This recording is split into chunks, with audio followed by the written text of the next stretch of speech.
Bienvenue dans le podcast Capsule de vie, un podcast dans lequel je vous partage en toute authenticité des expériences de vie, des expériences de la vraie vie et les clés précieuses, les enseignements que ces expériences ont pu m'apporter. Pour moi, ce podcast, c'est le moyen d'honorer ces expériences en allant voir leurs cadeaux, parfois mal emballés, mais leurs cadeaux quand même, et en même temps de vous les partager, car on avance tous sur notre chemin de vie et on résonne tous les uns avec les autres. Donc j'espère que ces partages pourront vous inspirer, vous aider. Et en tout cas, je vous remercie d'être là, de m'écouter. Et je vous retrouve tout de suite pour un nouvel épisode. Bienvenue dans la partie 2 de l'épisode de podcast dans lequel je te partage mon expérience d'il y a quelques années en fait, où je suis passée d'une vie où je me sentais vraiment éteinte, où je me sentais en pilotage automatique, je me sentais subir ma vie, j'avais l'impression d'être vraiment déconnectée de moi-même. Et où je suis passée de ça, en fait, à créer jour après jour plus de connexion à moi, plus de connaissance de moi, plus de compréhension de ce qui m'anime, de reconnexion à ce qui a vraiment de la valeur pour moi, mes aspirations du cœur, et à créer jour après jour, en fait, une vie qui m'inspire vraiment et dans laquelle je me sens alignée et qui a du sens. Donc si t'as pas écouté la partie 1, je t'invite à aller l'écouter. Tu te sentiras moins perdu dans cet épisode parce que du coup, j'ai raconté déjà beaucoup de choses et en même temps, du coup, je te partage des clés, les clés qui m'ont vraiment aidé dans cette période de vie qui a duré du coup environ 3 ans. Et voilà, les clés qui ont tout changé pour moi. Donc quand on s'est quitté sur la partie 1 de l'épisode, on était fin 2019 et je vous racontais du coup que je venais de faire une retraite spirituelle en Inde. Et à ce moment-là, je sentais profondément qu'une autre vie s'ouvrait à moi, qu'autre chose était possible, une vie dans laquelle j'avais plus de pouvoir, une vie dans laquelle j'étais plus connectée à mon cœur. Je sentais que c'était vraiment possible de changer les choses, que j'allais pas être toute ma vie dans ce sentiment de désalignement, de déconnexion de moi, où j'étais vraiment perdue, vraiment éteinte. Et donc voilà, à la fin de la partie 1 de l'épisode, je disais que je me sentais en même temps hyper perdue. J'avais ces questions, mais qu'est-ce que j'ai vraiment envie de faire? Qu'est-ce que j'aime? Je savais pas répondre à ces questions. Je me demandais, mais qui suis-je? Voilà, qu'est-ce que je veux?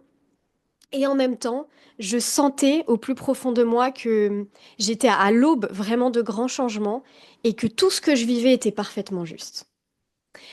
Donc c'est parti pour la suite. Du coup, on est toujours fin 2019 et il y a un jour qui a été assez marquant pour moi. C'était un week-end, j'étais seule et en fait j'avais un peu ces questions qui continuaient à tourner en boucle dans ma tête. Qui suis-je? Qu'est-ce que je veux vraiment? Et ok, si autre chose est possible, mais par quoi je commence? Qu'est-ce que je dois faire? Enfin, je me sentais vraiment perdue. Et puis du coup, j'assiste à une conférence de David Laroche, un coach hyper connu. Une conférence qui parle de comment se créer une vie qui nous inspire vraiment. Donc je l'écoute et je sens que ça me parle énormément. Je sens que ça vibre tellement ce qu'il raconte. J'ai vraiment l'espoir, le cœur qui s'allume, le cœur qui vibre de mais waouh, c'est possible. Vraiment, il y a des gens qui l'ont fait. Là, j'ai des clés. C'est possible. Et en même temps, toujours un peu cette dualité, j'avais l'impression d'être complètement folle. Mais vraiment, j'avais l'impression d'être. Je me disais, mais est-ce que je suis pas complètement perchée? Est-ce que c'est pas n'importe quoi? Est-ce que c'est pas une grosse arnaque ce que je suis en train de d'écouter?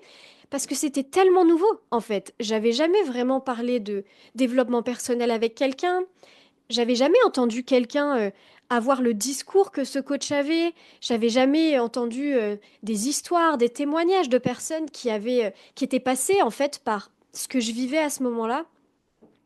Et du coup, j'étais un peu tiraillée entre j'y crois à fond, je le sentais, et en même temps, mais est-ce que je suis pas complètement cinglée? Donc voilà, c'était un peu particulier comme sentiment. Et en fait, à la fin de la conférence, du coup, David Laroche parle d'une formation justement pour accompagner les personnes à retrouver du pouvoir sur leur vie, à se créer une vie qui les inspire, à retrouver confiance en soi, etc. Et je sens que j'ai envie de foncer.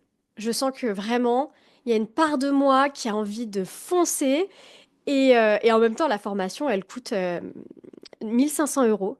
Et à ce moment-là, pour moi, investir 1500 euros, c'est genre n'importe quoi. Enfin, vraiment, je me dis, mais est-ce que vraiment, en fait, est-ce que je suis pas folle de faire ça?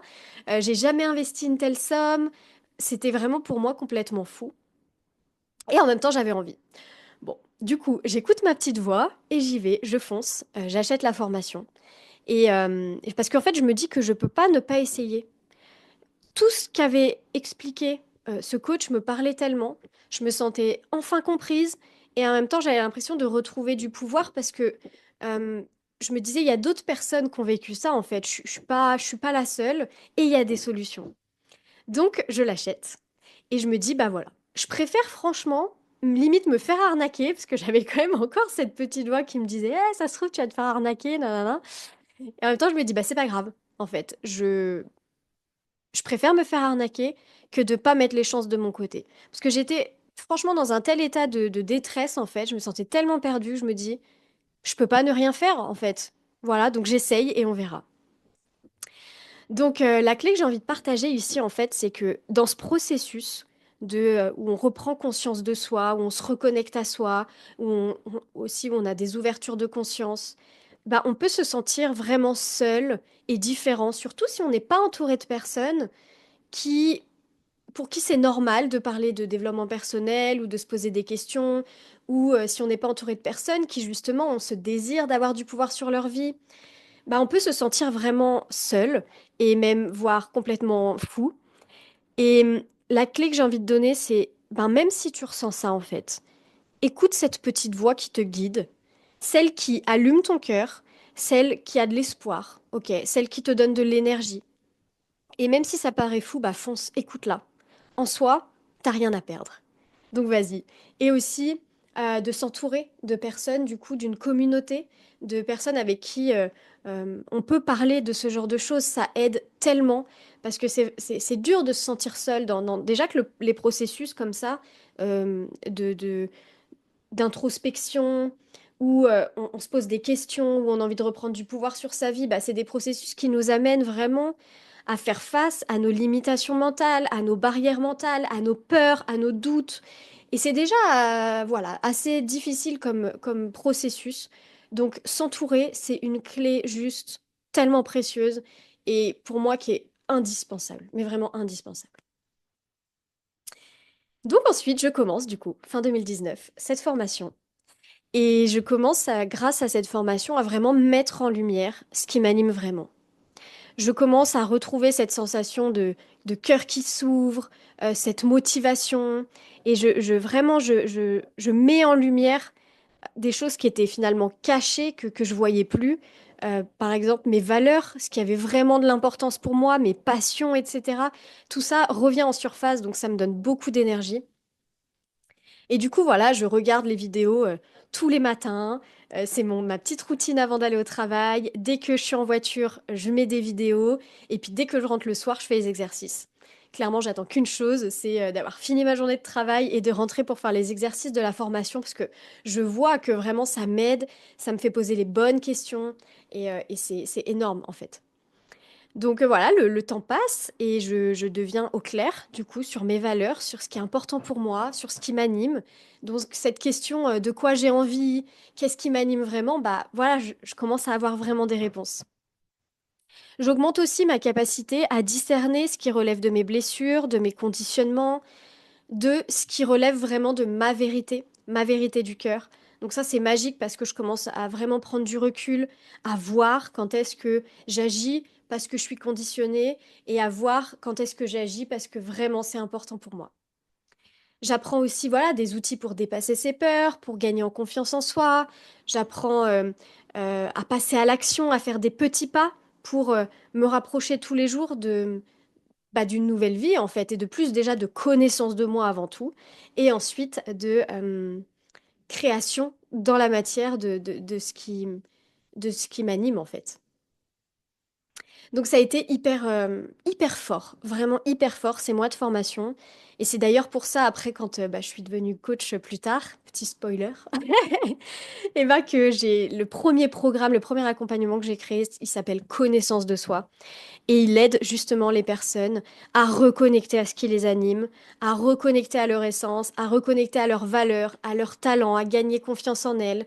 Euh, et, Et c'est un peu mon petit bébé, ce premier accompagnement, parce que il me tient à cœur tellement moi, ça a changé ma vie. J'ai vraiment regroupé dans ce programme les questions les plus puissantes. J'utilise aussi l'astrologie, parce que plus tard, je me suis aussi formée à l'astrologie, parce que ça aide tellement à mieux se connaître et ça aide tellement à mettre en lumière nos valeurs. Donc voilà, ça a été tellement fort que j'en ai créé mon premier programme et c'est magnifique d'ailleurs les retours d'expérience des personnes que j'ai accompagnées, que j'accompagne dans ce programme. Donc ma clé numéro 6 du coup, hein, si je reprends déjà les quatre premières de la partie 1 de l'épisode, là ma clé numéro 6 c'est vraiment d'apprendre, voilà, d'aller apprendre et oser se faire accompagner. Donc quand je dis apprendre, c'est apprendre sur notre fonctionnement en tant qu'être humain. C'est tellement indispensable de comprendre comment on fonctionne, comment notre cerveau fonctionne, comment nos émotions fonctionnent, d'apprendre vraiment, voilà ce qui se passe en nous en fait, qu'est-ce qui peut se jouer en nous, parce que quand on n'a pas conscience de ça, quand on n'a pas connaissance de ça, on ne peut pas ensuite voir, être cet observateur qui justement a cette capacité d'observation et de discernement de, bah là j'agis depuis mes conditionnements, depuis mes schémas de protection, parce que j'ai été blessée, etc où là, j'agis vraiment depuis mon cœur. Donc ça, c'est hyper puissant. Et c'est une clé hyper précieuse. Et puis, oser se faire accompagner, parce que on n'est pas, en fait, on n'est pas seul sur ce chemin. On croit l'être parfois au début, et puis ensuite, bah, plus on avance et plus on se rend compte qu'il y a plein de personnes qui vivent aussi ça, et il y a plein de personnes qui sont formées justement à nous aider, à nous accompagner sur ce processus de reconnexion à soi. Donc se faire accompagner, c'est tellement important. Pour moi, je suis convaincue qu'on n'est pas fait pour cheminer seul. Vraiment, et j'ai une gratitude énorme pour toutes les personnes qui m'ont accompagnée. Et d'ailleurs, j'ai vraiment envie de leur dire bravo de s'être lancé un jour, d'avoir écouté justement leur élan du cœur. Parce que si ces personnes s'étaient pas lancées, elles n'auraient pas pu m'accompagner. Et moi, du coup, j'aurais pas pu continuer mon processus. Donc, c'est aussi un petit message que j'ai envie de dire aujourd'hui, c'est que quand on ose prendre notre place et écouter notre cœur, bah, on permet aussi à d'autres personnes de le faire, même si on va pas dans l'accompagnement, mais juste déjà d'être un exemple et une preuve vivante que c'est possible, c'est hyper précieux. Donc ensuite, on est début 2020 à peu près. Et là, je suis en formation à Paris pour le travail. Alors, je sais plus du tout sur quel sujet. Et je suis dans cette salle, assise sur ma chaise et tout, et voilà, le formateur parle de je ne sais plus quoi. Et j'ai un moment de... J'ai un électrochoc à ce moment-là. Être assise sur cette chaise et apprendre des choses et voir à quel point j'aime apprendre, mais tellement j'aime apprendre. C'est un électrochoc. À ce moment-là, je me dis, mais oui, mais j'aime tellement apprendre et ça fait tellement sens avec les valeurs que j'avais mis en lumière, avec la formation et tout ça. Et je sens que ouais, j'ai envie de retourner, j'ai envie de continuer à apprendre. Et apprendre quoi? Bah, je sens que j'ai envie d'apprendre sur l'humain parce que je suis passionnée en fait depuis toujours par le fonctionnement humain, etc. Quand j'étais petite, je voulais être psychologue. Et puis, après le bac, je voulais aller en fac de psycho. Malheureusement, j'ai trop écouté les gens qui disaient qu'il n'y avait pas de débouché, nanana. Et donc, j'ai pas été en fac de psycho. Mais ça a toujours été là en fait. Et d'ailleurs, j'ai été dans les ressources humaines parce que c'est finalement le moyen que j'ai trouvé de me rapprocher de l'humain parce que j'avais pas été en psycho. Et ensuite, je me suis spécialisée en recrutement parce que finalement, bah, j'adore apprendre des gens, j'adore leur poser des questions, j'adore creuser pour aller vraiment trouver l'essence de la personne, la vérité de la personne. Donc voilà, j'ai pris on va dire, un chemin de traverse, mais j'ai toujours eu ce fil conducteur de d'aider l'humain, en fait, de comprendre l'humain et de l'aider. Donc voilà, du coup, ce jour-là, j'ai vraiment un électrochoc, il se passe vraiment quelque chose. Et du coup, le soir, dans ma chambre d'hôtel, je me dis, mais ok, c'est clair pour moi, je vais, après mon CDD, du coup, parce que j'étais en CDD, je retourne sur les bancs de l'école. Oui, je me reconvertis en fait, je pars des ressources humaines et je m'oriente vraiment vers l'étude de l'être humain, la psychologie humaine, etc. Et c'est vraiment une évidence à ce moment-là. Et je me souviens de cette sensation incroyable d'alignement que je ressentais, que c'était tellement juste. Et pourtant, c'était pas clair le chemin qui s'ouvrait à moi, hein. J'avais juste, ok, j'ai envie d'aller apprendre sur l'humain. C'était pas très concret en soi, mais je me sentais mais vraiment d'un alignement profond. C'était incroyable. Ça a été un moment de grâce pour le coup, où j'avais l'impression que tout était tellement, tellement limpide. Et du coup, ça m'amène à la clé numéro 7 que j'ai envie de partager. C'est que les réponses, elles arrivent au moment où ça doit arriver. Et ce que j'ai envie de faire passer comme message, c'est que s'acharner à vouloir absolument avoir la réponse maintenant, maintenant, maintenant, ça bloque le processus. Parce que c'est un processus, justement, et c'est pas hop, d'un coup je décide que je veux la réponse et je l'ai. Non, il y a tout un cheminement à faire pour lever des barrières mentales, pour être prêt à entendre la réponse, parce que parfois on en a tellement peur de la réponse, en fait, que on n'est pas à ce moment-là capable de l'amener à notre conscience, cette réponse qui est déjà en nous.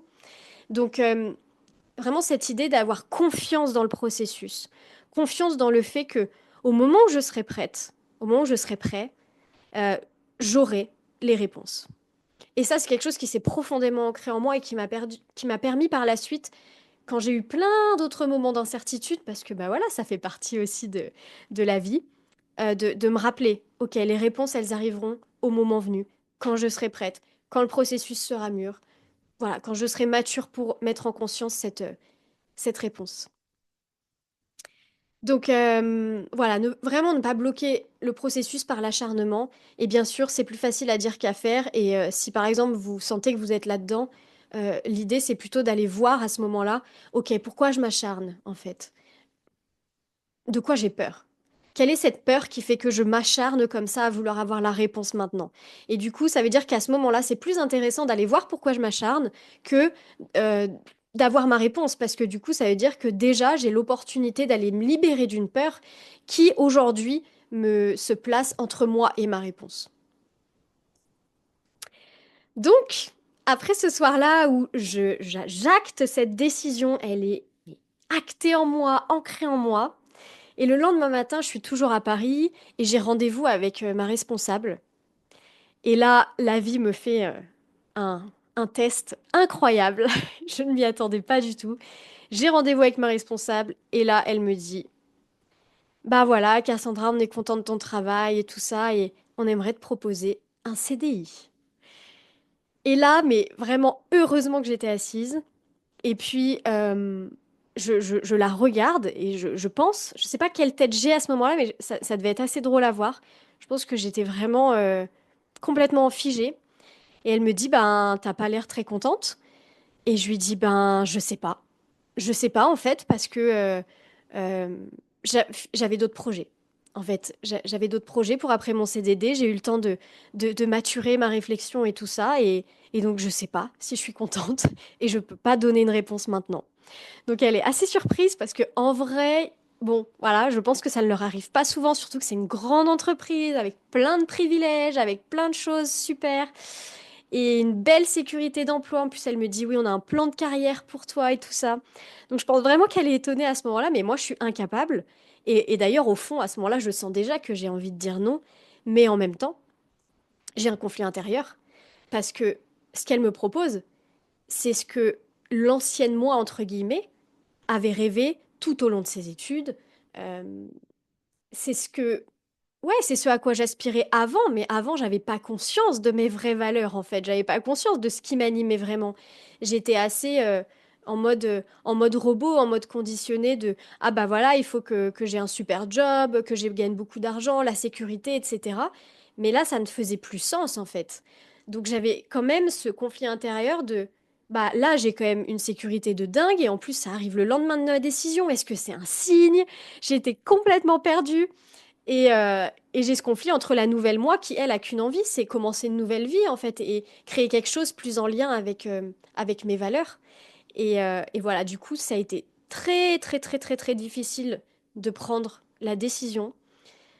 Tellement difficile que ça m'a même amené à faire un épisode de dépression, tellement j'étais perdue. Ça m'a complètement... mon corps a fait un shutdown, ça a été vraiment assez impressionnant. Et en fait, je me suis tellement torturé l'esprit dans ce conflit que je me suis vraiment amenée à cette dépression, plus d'énergie, plus rien. Enfin, c'était. Et finalement, le fait, bah, pour le coup, d'avoir résisté comme ça, il y a eu un moment où, waouh, j'ai lâché les armes. En fait, à ce moment-là, je me suis dit, waouh, franchement, j'en peux plus de ce conflit intérieur. Je baisse les armes et j'écoute mon cœur. Voilà. Je sais pas où je vais. Je sais pas du tout ce qui m'attend. Tout est absolument incertain dans cette nouvelle vie que je choisis. Alors que dans l'autre vie qu'on me propose, bah tout sera tout bien, tout bien, tout bien, tout de la sécurité, l'argent, etc. Mais non, je peux pas. D'ailleurs, je me souviens que je disais à mes amis, si je vais signer ce CDI, je vais me péter une jambe sur le chemin. Ouais, vraiment, j'avais cette image-là, j'avais cette image en moi que si je signe ce CDI, je vais me péter une jambe parce qu'il faut juste pas que j'aille le signer. C'était hyper fort. Là, mon intuition, elle me parlait hyper fort. Et j'étais de plus en plus connectée à mon intuition, en plus avec bah voilà, tout le travail que je faisais sur moi, tout le temps que je prenais pour être à l'écoute de mon corps, à l'écoute de moi. Et là, l'intuition, elle était claire, hein, franchement, c'était hyper clair et pourtant j'ai résisté. Voilà, merci le mental, merci les peurs, etc. Mais en tout cas, voilà, j'ai vraiment compris que l'être humain, il peut beaucoup résister. Et que parfois, on a besoin d'aller au bout de ses limites. En tout cas, moi, ça a été mon expérience.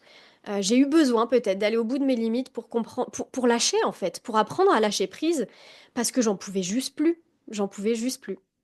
Et donc voilà, c'était une belle information pour moi. Et je garde cette expérience bien en tête souvent dans ma vie, même encore aujourd'hui.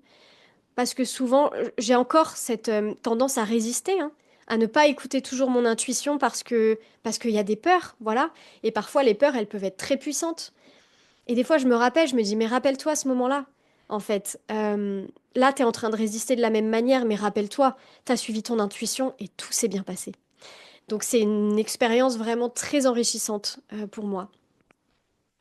Et donc finalement, j'étais en pleine initiation de lâcher prise pour le coup à cette période. Et d'ailleurs, à ce moment-là, je devais partir à Cuba avec une amie qui m'annonce qu'en fait, elle peut pas venir. Et donc là, je me dis, oh là là là là, mais je me lance dans l'inconnu, je pars toute seule, comment je vais faire?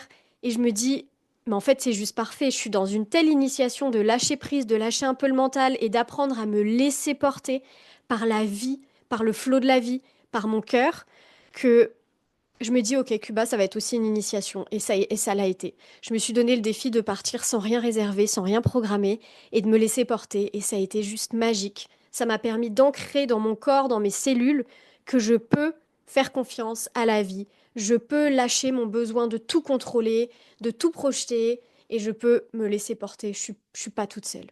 Donc ça a été très très fort. Et du coup, en rentrant de Cuba, j'annonce que je refuse du coup le CDI. Voilà.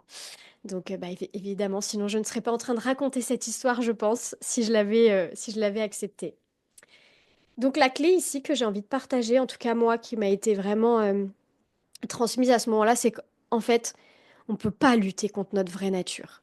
Quand on lutte contre qui on est vraiment, quand on lutte contre notre raison d'être, quand on lutte contre nos envies du cœur, bah, il y a des symptômes qui se passent dans nos vies. Justement, se sentir potentiellement éteint, moi, cette dépression, notre corps nous parle en fait, la vie nous parle, notre intuition nous parle. Et, et donc, ouais, on peut pas lutter en fait. Enfin, en tout cas, à mon sens, enfin, si on peut lutter, évidemment, on peut. Mais à quel prix en fait? À quel prix? Moi, à chaque fois que je sens que j'écoute pas mon intuition, j'en paye le prix. Voilà. Et donc, mais même encore une fois, même encore après ça, aujourd'hui, il m'arrive de pas l'écouter. Et voilà, on reste des êtres humains et on a nos peurs. Et c'est toujours finalement des opportunités, ces moments-là, d'aller encore plus enlever des couches de peur, des couches de blessures, des couches de conditionnement et donc devenir bah, toujours plus, voilà, toujours plus libre d'être nous-mêmes et de se construire une vie qui nous ressemble vraiment. Donc voilà, après ça, je rentre de Cuba, c'était le confinement. Moi, en vrai, j'étais hyper contente parce que j'avais pas trop envie de retourner au boulot. J'avais été tellement bien à Cuba. Et là, du coup, je me dis, bon, ok, télétravail, trop bien, je vais avoir du temps chez moi, tranquille. Je sentais que j'en avais besoin, hein. Voilà, je sortais d'un épisode quand même de dépression. J'étais fatiguée, enfin voilà, c'était assez difficile. Et donc, bah, le confinement, pour moi, ça a été un super moment parce que ça m'a permis de réorganiser finalement mon quotidien, vu que j'avais plus de temps. Enfin, c'est pas qu'on n'a pas plus de temps en fait, parce que c'est pas vrai, les journées duraient 24 heures. Mais je pouvais plus voir des amis, je pouvais plus aller faire telle ou telle activité. Donc finalement, j'étais encore une fois face à moi-même. Et là, je me suis dit, ok, eh ben, je vais remplir cet espace libre de choses qui vraiment me font plaisir. Surtout que voilà, j'avais fait tout ce travail de mettre en lumière mes valeurs, ce qui m'anime vraiment. Donc là, j'ai pris le temps. J'ai pris beaucoup de temps aussi pour méditer, cuisiner. Je faisais aussi du sport. Je prenais beaucoup, beaucoup de temps pour apprendre sur des sujets qui me passionnaient. Donc à ce moment-là, j'ai appris tellement de choses sur le cerveau, sur l'hypnose, sur le coaching. J'ai continué à explorer ma spiritualité. Je faisais beaucoup de yoga, de méditation, etc. Enfin, c'était vraiment, vraiment. Enfin, moi, j'en ai un très, très bon souvenir. Donc, en plus, voilà, j'avais le temps de me demander, vu que, encore une fois, j'étais pas sollicitée par l'extérieur, on pouvait pas. J'avais le temps de me dire après ma journée de travail, bon, bah voilà, là, tout de suite, qu'est-ce que j'ai envie de faire? Là, maintenant, dans l'instant présent, de quoi j'ai envie et de quoi j'ai besoin. Et ça m'a vraiment permis de créer cet automatisme de me poser très souvent cette question, enfin, ces questions, de quoi j'ai envie et de quoi j'ai besoin à l'instant T. Et du coup, bah, je voyais bien que tout était fluide en fait quand j'étais à l'écoute de ça. Et c'était aussi du coup mes derniers mois dans mon poste de responsable recrutement, puisque là on était la période de confinement, je sais même plus, avril, mai, tout ça. Moi je terminais fin août mon poste. Et donc je sentais que ça arrivait, voilà, ça y est, ça devenait concret. Donc effectivement ça créait un peu de peur, mais en même temps j'avais foi quoi. Voilà, j'expérimentais tellement le lâcher prise, ça faisait tellement du bien. Et voilà, je savais qu'en septembre, je devais partir à la base à Dublin. Vous verrez ensuite que finalement, j'ai pas été à Dublin. Mais voilà, je devais partir à Dublin pour ce fameux séjour à l'étranger pour apprendre l'anglais. Donc, j'en parlais dans la partie 1 de l'épisode. Et donc voilà, ça devenait concret. Et en juillet, je prends 10 jours de vacances pour aller. Mon père me motive à aller le voir. Il faisait une saison en Corse, donc je pars en Corse. 10 jours, toute seule. Et enfin, j'ai vu mon père, mais après, il m'a prêté sa voiture et j'ai fait 4 5 jours le tour de Corse. Et voilà, j'étais toute seule et j'ai tellement apprécié ce moment. Enfin, d'ailleurs, tout ce processus-là que je vous raconte, ça m'a tellement aidé à me sentir bien avec moi-même. Je suis partie à Cuba toute seule, là en Corse, je me faisais des week-ends toute seule. J'ai vraiment réappris à me sentir bien avec moi, à juste être heureuse d'être juste avec moi-même, en fait, même si voilà, j'avais pas quelqu'un avec qui partager le moment, bah, je sentais profondément que je le partageais avec moi et que c'était énorme. Donc ça, c'était voilà, super, encore un bonus. Et donc, je vais en Corse. Bon, j'en prends plein les yeux, bien évidemment. Waouh, c'était hyper puissant et pourtant j'avais quand même voyagé. J'avais même été aux Maldives et tout, mais là, waouh, je sais pas, il y a quelque chose qui se passe, c'est hyper puissant. Je sais pas comment trop expliquer ça. Je suis pas sûre qu'on peut mettre des mots. Il y a une énergie très particulière en Corse et je me sens trop bien et ça me reconnecte aussi à un rêve d'enfant en fait, qui était de vivre sur une île. C'est vrai que moi déjà petite, je disais que j'avais envie de vivre sur une île, au soleil. Ça, le soleil, voilà, j'ai toujours aimé ça. Et la mer aussi. Enfin, ça me reconnecte un peu à ça. Et du coup, quand je rentre de Corse, déjà, je rentre euh, rechargée en énergie, mais comme jamais. Enfin, vraiment, j'ai l'impression d'être une autre femme. Vraiment, il y a un avant-après ce séjour. Et puis, j'ai comme une illumination. Je suis en voiture pour aller au travail, un feu rouge, j'ai encore l'image. Et là, d'un coup, c'est comme si on plantait une idée dans ma tête. Et je me dis, mais non, je veux pas aller à Dublin, en fait. Je veux pas aller à Dublin. Je veux aller au soleil. Et je me dis, wow, c'est quoi encore cette idée-là? Tout est planifié, Cassandra. Qu'est-ce que tu racontes? Enfin, vraiment, je me dis, mais c'est quoi encore ce délire, quoi? Et puis, bon, bah voilà, j'avais quand même appris à prendre quand même au sérieux mes intuitions. Et donc, je fais quelques recherches et je vois que l'école avec laquelle je vais partir avait aussi une école à Malte. Et là, je me dis, ok, c'est à Malte que je dois aller. Et donc, bah, je fais les démarches, tout est hyper fluide pour aller là-bas. Enfin, tout se passe super bien. Et donc, finalement, encore un saut dans l'inconnu, je me dis, bah allez, je vais pas à Dublin, mais je vais à Malte. J'écoute mon intuition. Et d'ailleurs, un autre truc qui avait été super bizarre, je me souviens que j'avais dit pendant le confinement, j'avais acheté mes billets pour aller à Dublin. Et je me souviens que j'avais dit à mon père, j'ai mes billets pour Dublin, mais j'ai la sensation que je vais pas y aller. Il me disait, mais n'importe quoi, t'as tes billets, c'est fait maintenant. Et j'étais là, mais c'est bizarre, j'ai l'impression que je vais pas y aller. Bon, voilà. Plus tard, j'ai compris pourquoi j'avais eu ce ressenti et cette intuition. Voilà, pour la petite anecdote. Et donc, arrive septembre, ça y est, départ pour Malte. J'y vais en mode lâcher prise. Parce qu'à ce moment-là, voilà, je sais que j'ai 3 mois à Malte et qu'après, bah, après, qu'est-ce que je fais en fait? Oui, je sais que j'avais envie d'apprendre plus sur l'humain, mais je ne savais pas, est-ce que je reprends une fac de psycho? Enfin, qu'est-ce que je fais? Mais je me souviens, Cassandra, ne t'acharne pas, les réponses viendront au moment où tu seras prête. Donc voilà, j'y vais en ayant foi que les réponses viendront au moment venu. Donc voilà, j'arrive à Malte, je passe 3 mois là-bas. Ma première partie de séjour, soyons clairs, je fais la fête à fond. Je revis l'adolescence que j'ai pas forcément vécue parce que j'ai dû travailler super tôt. Voilà, pour plein de sujets, j'ai pas pu vraiment en profiter. Là, je revis mon adolescence en un mois et demi, je fais la fête à fond. Et puis après un mois et demi, je ressens que j'ai envie ok, de me tourner un peu plus vers moi et vers ces questions qui sont importantes pour moi, de ok, je vais faire quoi par la suite. Puis voilà, j'avais besoin ouais, de reconnecter à moi et tout ça. Et là, en fait, du coup, je me dis, bon, bah, je vais chercher des cours de yoga et tout ça. Et là, ça me permet une rencontre absolument incroyable avec mon prof de yoga de Malte. Et on devient très amis. Et il est aussi coach de vie. Et à ce moment-là, du coup, j'entre dans une période où, bah voilà, tous les matins, je vais faire du yoga, je vais aussi nager à la mer.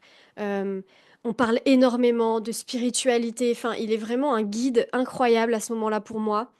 Et à un moment, je lui dis, écoute, je vais prendre des séances de coaching parce que j'ai envie de commencer à y voir plus clair pour la suite.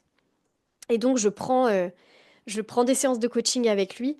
Et puis, un jour, il me pose cette question, un petit peu comme finalement la question que je vous avais partagée dans la partie 1. Il me dit, bah voilà, mais dans ton idéal, ta vie, tu veux quoi? Et puis là, je connecte un peu, voilà, je prends le temps de me mettre un peu en méditation et tout. Et je lui dis, ah ben, j'adorerais avoir un centre où je peux aider les gens grâce au yoga, grâce au massage, grâce au coaching. Voilà, je vois cette idée-là. Et là, il m'aide en fait il me dit, OK, ça c'est la grande vision. Maintenant, eh ben, qu'est-ce que tu peux faire dès aujourd'hui pour avancer, ne serait-ce qu'un mini pas vers cette grande vision. Et en fait, cette séance, elle a été hyper puissante pour moi parce que ça m'a rappelé à quel point, mais oui, si je fais un pas par jour, en fait, mes rêves, ils peuvent devenir réalité. Et donc là, je retrouve cette puissance finalement, de pouvoir qu'on a sur notre vie, pouvoir de création. Et c'est énorme. Donc du coup, voilà, ça devient plus clair et donc je rentre après mes 3 mois de Malte et je me forme au massage. Et puis après, je retourne à Malte un mois me former au yoga parce que je me dis en fait à ce moment-là, ok, je veux ce centre. Aujourd'hui, j'ai pas l'argent pour l'acheter, donc je vais déjà en fait commencer par gagner en compétences sur les activités que j'ai envie de voir dans ce centre. Donc bah voilà, je vais me former au yoga, je vais me former au massage et puis on verra la suite. Donc j'avance vraiment petit pas par petit pas, mais c'est des gros pas quand même. Et, euh, et donc voilà, je me forme. Et je sais que dans le centre, il y avait aussi cette idée de coaching, mais à ce moment-là, dans ma tête, ma croyance, c'est je suis beaucoup trop jeune pour être coach. Je suis pas légitime, il faut avoir 50 ans pour être vraiment mature et tout ça. Et j'ai vraiment cette vision-là, alors que bon, j'ai bien compris maintenant que maturité n'est pas du tout... la maturité n'a rien à voir avec l'âge, clairement, mais pas du tout. D'ailleurs, il y a un livre d'Osho qui s'appelle Maturité, la responsabilité d'être soi-même, et qui parle de ça, du fait que vraiment la maturité d'une personne ne dépend pas du tout de son âge. Enfin bref, voilà, petite parenthèse, si jamais ça vous intéresse. Et donc voilà, je fais mes formations, et puis donc je rentre de ma formation massage à Malte. Je décide de créer mon activité de yoga et massage, et puis j'ai une élève qui me prend des cours particuliers, et puis un jour me dit mais tu voudrais pas me coacher? Et là, je lui dis, putain, mais c'est marrant que tu me demandes ça parce que c'est un rêve. Un jour, j'aimerais être coach et tout. Je lui dis, mais bon, là, voilà, j'ai pas de formation et tout. Elle me dit, mais viens pour s'amuser, on voit et tout. Bref. Mais ça plante une graine, en fait. Je me dis, tiens, c'est marrant, le coaching revient dans ma tête. Et puis, deuxième événement, un jour, je vais à Pôle emploi, j'avais un rendez-vous Pôle emploi. Et j'allais partir, donc vraiment je me lève de ma chaise pour partir mais vraiment à ce moment-là, j'ai l'impression que quelqu'un prend possession de mon corps et agit à ma place, mais je me rassois et je dis à la personne, si je veux me former au coaching, est-ce qu'il y a des financements possibles? Et moi-même, je me demande, elle sort d'où cette question? J'avais pas du tout planifié de la poser. Et elle me répond que bah voilà, c'est le genre de formation qui sont pas forcément toujours financées, nanana. Elle me dit, mais tentez quand même de faire un dossier. Ah, je dis, ok. Je crée le dossier, un truc en béton, mais je me sens mais tellement animée en faisant ce dossier. Je sens que mon cœur, il vibre et tout. Je me dis, voilà, il y a quelque chose. Quand je ressens ça, c'est mon cœur qui parle. Et finalement, je trouve une formation et en plus, j'ai l'autorisation, j'ai l'acceptation d'être financée à 50%. Donc là, je le vois vraiment comme un signe. Clairement, voilà, la route s'ouvrait devant moi, c'était juste magnifique. Et donc voilà, ça me rend hyper heureuse. Et là, je me dis quand même, waouh, euh, je savais pas il y a quelques mois ce que j'allais faire et en fait en faisant un petit pas, puis deux, et en rencontrant telle personne, et puis peut-être aussi telle personne, et ben chaque petit pas finalement me fait avancer et le chemin apparaît. Donc il y a vraiment cette phrase, fais le premier pas, le chemin apparaîtra, qui me suit tout le temps et qui est tellement puissante parce que c'est ça, il n'y a pas toujours besoin d'avoir la grande vision toute parfaite, toute bien. Parfois il y a des moments où on ne sait pas trop et bah, c'est pas grave, au moins d'avoir la clarté sur c'est quoi le premier pas que je fais. Et là, c'était vraiment des premiers pas. En plus, je me disais, bah, de quoi j'ai envie en fait? Qu'est-ce qui me ferait plaisir? Qu'est-ce qui me rendrait heureuse? Qu'est-ce qui me mettrait en joie? Qu'est-ce qui m'inspire? Qu'est-ce qui me parle? Et je faisais ces premiers pas et en fait, la suite s'ouvrait. C'était juste magique. Et puis un jour, je ressens comme un sentiment, enfin, je commence à ressentir un sentiment de désalignement, mais je me dis, tiens, c'est bizarre. Enfin, j'avais comme des symptômes de, ah, il y a quelque chose qui est pas aligné, mais je savais pas quoi. Et donc, voilà, vu que j'ai appris à me connaître et tout ça, je sais que dans ces moments-là, j'ai besoin de me retrouver avec moi-même, j'ai besoin de vide, j'ai besoin de calme. Et donc, je décide de partir 2 jours toute seule à la montagne, partir randonner pour faire le vide dans ma tête et comprendre d'où vient ce sentiment de désalignement. Et là, bah voilà, comme une évidence, lors de ces 2 jours en montagne, je ressens en fait qu'en fait j'ai envie de déménager, que j'ai pas envie de créer mon activité en Bourgogne, mais que j'ai envie de vivre en fait ailleurs. Et là, je me dis mais où? Et je me dis Cassandra, rappelle-toi, tu t'es promis que tu ferais tout pour réaliser tous tes rêves. Ben où est-ce que tu rêverais de vivre? Et là, je me dis, ah bah ok, je sais, c'est en Corse. Parce que moi, une île, le soleil, la montagne et en même temps la mer, la chaleur. Je me dis, ok, c'est la Corse et c'est une évidence à ce moment-là. Et en plus, je réalise un rêve d'enfant de vivre sur une île et au soleil. Et du coup, je cherche un appart. Je le trouve en peu de temps. Et voilà, encore une fois, tout s'aligne en fait. C'est juste dingue, franchement incroyable. Et donc voilà, je déménage en Corse, je me forme au coaching et je développe mon activité de coaching en ligne. Et voilà, en fait, c'est là qu'on arrive à finalement à ma vie d'aujourd'hui où j'habite en Corse toujours et où j'ai mon activité d'accompagnement, astrologie, coaching, libération émotionnelle, tout ça. Et voilà, en fait, c'est ce qui m'a amené à aujourd'hui. Et il y a eu plein d'incertitudes, franchement, sur le chemin. Et ça, du coup, c'est la dernière clé que j'ai envie de partager, la clé numéro 9. Euh, c'est vraiment, encore une fois, fais le premier pas, le chemin apparaîtra. Tout n'a pas besoin d'être super clair. Retour au moment présent. Ok, à ce moment-là, là, qu'est-ce qui t'inspire? De quoi tu as envie? De quoi tu as besoin?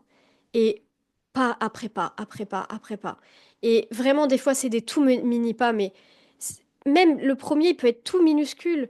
Mais sans celui-ci, il n'y en a pas d'autre, en fait. Donc, c'est tellement important. Fais le premier pas, le chemin apparaîtra. Cette phrase, elle est gravée. Voilà. Donc voilà pour mon partage de comment je suis passée voilà, d'une vie où je me sentais éteinte à une vie qui a profondément du sens. Voilà ce qui s'est passé pour moi en à peu près 2 ans et demi, 3 ans. Ça a été un processus qui a été semé d'incertitudes, comme vous avez pu le comprendre. Il y a eu des hauts et des bas. Et il y a eu des moments de grâce incroyables, des moments d'illumination, de connexion à moi-même qui sont juste indescriptibles. Et, et moi, je le vois vraiment comme un processus de mort et de renaissance que j'ai traversé. D'où le fait qu'il y a eu beaucoup de déconstruction. Il y a vraiment besoin de faire mourir des choses qui ne sont plus, qui sont obsolètes avec qui on est aujourd'hui. Vraiment besoin de faire des fois mourir même des anciennes versions de soi parce que voilà, dans la vie, on change aussi de cycle et il y a des périodes de vie où on a des valeurs différentes, des besoins différents, des priorités différentes. Et dans ces moments-là, ben, si on s'accroche à l'ancien, ben, on a du mal à ouvrir le futur et faire de la place pour cette nouvelle version de nous qui a envie de prendre sa place et qui a envie de construire des choses. D'où le fait de se faire accompagner, pour moi, c'est indispensable. Parce que dans ces moments-là, on a besoin de voir ce qui se met entre nous et nos aspirations, qu'est-ce qui nous sépare de ça, qu'est-ce qui nous sépare d'une connexion profonde à notre cœur, etc. Et voilà, c'est des peurs, des schémas de protection, des blessures, etc., des conditionnements. Donc on a besoin de quelqu'un qui nous aide à mettre la lumière sur ça pour pouvoir les laisser partir et du coup créer de l'espace pour accueillir le renouveau, pour accueillir le plus vrai, le plus libre, le plus authentique, notre vérité authentique. Donc voilà, il y a aussi eu des moments de profonde détresse pendant ce processus où j'ai beaucoup, beaucoup, beaucoup pleuré et j'ai appris avec le temps que c'était vraiment des émotions que je libérais, des choses qui n'avaient plus rien à faire en moi, qui étaient restées bloquées, qui avaient besoin d'être libérées. Et ça, je pense que tout le monde a besoin de l'entendre, que c'est pas un problème quand on a ces moments-là. Ça peut être très impressionnant, très intense, très douloureux, mais c'est notre corps aussi qui fait son job de nettoyage et pour laisser plus de place pour la suite. Ce que je voulais dire aussi, c'est que quand on souhaite devenir plus libre d'être soi-même, plus libre de créer ce qu'on veut dans notre vie, on peut pas finalement faire l'impasse sur l'autre polarité de la liberté, qui est l'emprisonnement. Donc autrement dit, on peut pas faire l'impasse sur le processus d'aller voir ce qui nous emprisonne, ce qui nous empêche d'être libres, ce qui nous maintient en cage, et donc d'aller voir toutes ces barrières qu'on a mis entre nous et notre essence profonde, entre nous et notre vérité. Et ces barrières, voilà, comme je le disais, c'est les conditionnements, les blessures, c'est le personnage qu'on s'est créé, qu'on a appris à se créer parce qu'on pensait que être ça, c'est plus acceptable, c'est plus aimable et on souffrira moins. Mais finalement, le prix à payer, c'est qu'on se déconnecte parfois de notre cœur en croyant qu'on doit être quelqu'un d'autre que ce qu'on est vraiment. Et on s'empêche d'être libre de soi et dans cette quête de plus de liberté. Et cette quête, elle nous enfin, quand on atteint plus de liberté d'être soi, on atteint du coup plus de paix intérieure. Ça ne veut pas dire qu'il y a plus d'obstacles dans notre vie, qu'il y a plus de moments difficiles. Non, mais on les vit différemment parce que ça a du sens. Vraiment. Ça, c'est hyper précieux. On se sent beaucoup plus aligné. Et voilà, on peut pas faire l'impasse du travail de l'ombre. Et je répéterai, voilà, jamais assez qu'on a besoin d'être accompagné pour ça. Parce qu'on a beaucoup de stratégies de protection qui nous empêchent d'aller se confronter à ce qui fait mal finalement, ces peurs, ces blessures. Voilà, et personnellement, le fait d'avoir beaucoup, beaucoup, beaucoup, beaucoup étudié, et j'étudie encore énormément le fonctionnement de l'être humain, fonctionnement de notre corps émotionnel, de notre système nerveux, etc. Et puis le fait d'avoir exploré ma spiritualité, ça m'a vraiment aidé à voir les choses autrement et à sortir de la croyance que qu'en fait c'est juste normal dans la vie bah, d'être un peu éteint ou de pas kiffer sa vie ou d'être tout le temps triste, de pas avoir confiance en soi. Moi, vraiment, avant tout ça, je croyais que c'était la vie. Voilà. Combien de fois on m'a dit, bah oui, bah c'est la vie, c'est comme ça. Bah non, c'est pas la vie et c'est pas comme ça. Il y a plein de choses qu'on connaît pas, il y a plein de choses qu'on n'apprend pas. J'aime cette phrase du coup qui était sortie lors d'une interview que m'avait fait Blandine, une amie. Je lui avais dit, en fait, le message que j'ai envie de faire passer, c'est que la vie, c'est pas ce qu'on a appris. On nous a pas appris à être connecté à nous-mêmes. On nous a pas appris à être connecté à nos intuitions. On nous a pas appris à comprendre le message de nos émotions. Au contraire, on nous a appris à les subir, à croire qu'elles n'étaient pas acceptables, notamment les émotions comme la colère, etc. On nous a pas appris à se poser les bonnes questions pour connaître nos valeurs, ce qui nous anime profondément. On nous a pas appris à réguler notre système nerveux pour avoir accès à nos ressources, confiance en soi, etc. Tout ça, on l'apprend pas à l'école. Et on croit que du coup, c'est normal de parfois subir sa vie, être à côté de ses pompes, etc. Non, c'est pas normal d'attendre le week-end pour enfin être bien. En fait, c'est pas normal. il y a une autre vie qui est possible. Et je suis profondément reconnaissante d'avoir vécu ce processus et d'avoir aussi vécu des choses difficiles dans l'enfance, etc. Moi, je suis profondément reconnaissante parce que le fait de pouvoir témoigner que c'est possible de changer les choses, eh ben, pour moi, ça n'a pas de prix en fait. Parce que si ça aide une personne à faire son premier pas, pour moi, j'ai tout gagné. Vraiment. C'est hyper important pour moi. Et c'est pour ça que je partage tout ça en fait. Parce qu'aussi, j'aimerais un jour que mes enfants écoutent ces vidéos et que bah, ça leur donne aussi de la force et de la puissance et du pouvoir pour être libres d'être eux-mêmes et de se créer la vie qui aura du sens pour eux. C'est tellement important pour moi que de pouvoir transmettre ce qu'on n'a pas appris justement. Et d'ailleurs, je suis en train de créer une série de vidéos qui s'appellera La vie, c'est pas ce qu'on a appris et qui sera sur YouTube. Et où justement, je partagerai les enseignements les plus précieux. Vraiment, on ira dans le détail du fonctionnement de l'être humain, etc. Pour justement être en capacité de retrouver ce pouvoir qu'on a sur notre vie. Parce qu'on a du pouvoir. Je parle pas de contrôle, ok? Je parle pas de surcontrôle, tout bien mettre dans des cases, etc. Je parle pas de ça. Je parle de notre pouvoir que on a la capacité de se créer une vie qui nous inspire. On l'a. On n'est pas emprisonné. Et oui, on a des peurs, on a des blessures, oui, mais on a des ressources pour en sortir. Et c'est ça que j'ai envie de transmettre dans la série de vidéos qui viendra. C'est comment reconnecter à ces ressources, justement, qu'on a tous, absolument tous. Et plus on connaît le fonctionnement et plus on sait comment accéder à ces ressources. Et donc, quand bien même on se retrouve en prison, parce que on est des êtres humains, on a tous nos conditionnements, nos blessures, nos peurs, etc. Tous. Mais c'est pas un problème.